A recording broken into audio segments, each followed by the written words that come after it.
रामकृष्णारी हे माझ्यासोबत आहेत श्री बाबूराव बाळू माने. हे राहणार आहे खोपोली.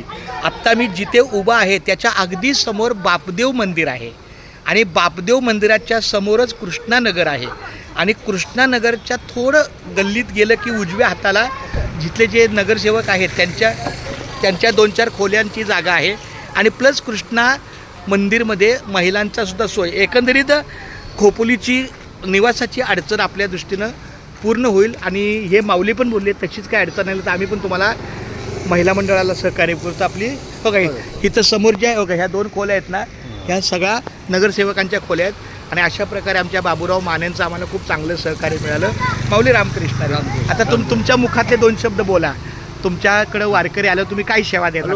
वारकरी आले तर आम्ही सेवा करू, राहण्याची, पाणी पिण्याची. आणि त्यांनी काय सांगितलंय? आणि सीधा देऊ पण तुमच्याकडे सामान पाहिजे बनवून काय. हा हाय आहे ते आळंदीच्या पुढे आम्ही त्याचा वापर करू. आणि तुम्हाला 1 गोण देऊ तांदळाची. क्या बात आहे. माऊलीची को बघा तांदळाची 1 गोण 25 किलोची. हा देणार.